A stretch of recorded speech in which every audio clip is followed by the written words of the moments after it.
ప్రభు యేసుక్రీస్తు నామములో మీ అందరికీ శుభములు. ఆగమన కాలపు మొదటి ఆదివారము.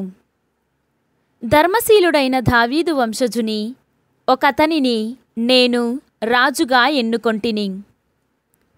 మొదటి పట్టణము ఇర్మియా గ్రంథము 33వ అధ్యాయము 14వ వచనము నుండి 16వ వచనం వరకు. ప్రభువు ఇట్లనుచున్నాడు, నేను ఇజ్రాయేలు యూదా ప్రజలకు చేసిన ప్రమాణమును నిలబెట్టుకొను రోజులు వచ్చుచున్నవి. ఆ రోజులలో ఆ కాలమున దావీదు రాజు వంశము నుండి నీతిగల కొమ్మను చిగురింపచేయును. అతడు దేశమంతటా నీతిని ధర్మమును పాటించును. ఆ కాలమున యూదా రక్షణము బడయును, యెరూషలేము భద్రముగా నుండును. ప్రభువు మనకు రక్షణము అని ఆ నగరమునకు పేరిడుదురు. ఇది ప్రభువు వాక్కు. సర్వేశ్వరునికి వందనములు. భక్తి కీర్తన. ప్రభు, నా యాత్మను నీ వైపు త్రిప్పియున్నాను. మన ప్రభువగు యేసు వచ్చినప్పుడు నీ హృదయములను పరిశుద్ధత యందు గట్టిపరచును.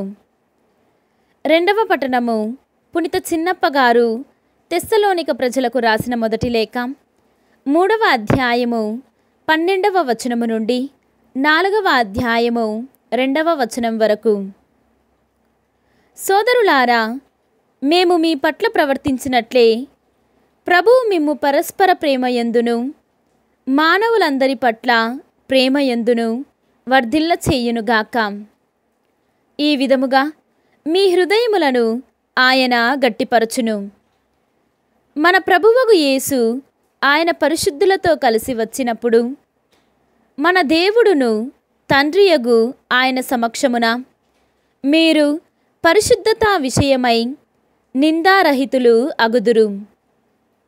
కావున సోదరులారా, దేవుని సంతోషపెట్టుటకు మీరు ఎట్లు జీవింపవలెనో మా నుండి మీరు నేర్చుకొంటిరి.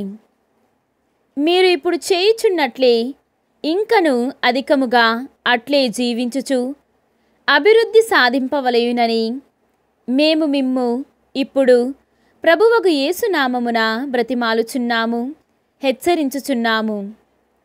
ఏలయన యేసు ప్రభువు అధికారమున మేము మీకు ఎట్టి ఉత్తర్వులను జారీ చేసితిమో మీకు ఎరుకయే కదా.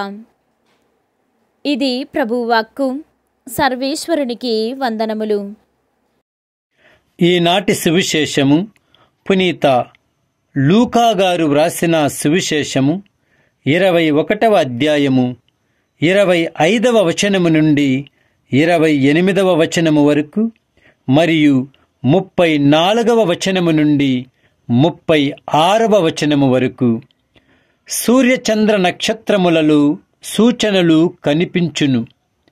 భూమిపై జాతులకు గడ్డుకాలము దాపరించును. సముద్ర తరంగ గర్జనలతో ప్రజలెల్లా అల్లకల్లోలమగుదురు. ఏలన అంతరిక్ష శక్తులు కంపించును. ప్రజలు ప్రపంచమున సంభవించు విపత్తుల వలన భయముచే తమ ధైర్యము కోల్పోవుదురు. అప్పుడు మనిషి కుమారుడు శక్తితోనూ మహామహిమతోనూ ఆకాశమున మేఘారూఢుడై వచ్చుట వారు చూచెదరు. ఇవి అన్నియు సంభవింపనున్నప్పుడు ధైర్యముతో తల ఎత్తి చూడుడు. ఏలన మీ రక్షణ కాలము ఆసన్నమైనది. తుచ్చ విషయ శక్తితో త్రాగుడుతో చీకు చింతలతో మీ హృదయములు మందము కాకుండా అప్రమత్తులై ఉండుడు. లేనిచో ఆ దినము ఆకస్మికముగా ఉచ్చువల వచ్చిపడును. ఏలన ఆ రోజు భూలోకవాసులందరి పైకి వచ్చును.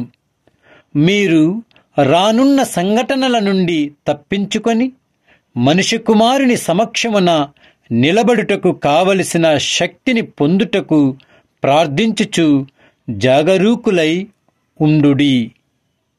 ఇది క్రీస్తు సువిశేషము. క్రీస్తువా మీకు స్తుతి కలుగునుగాక.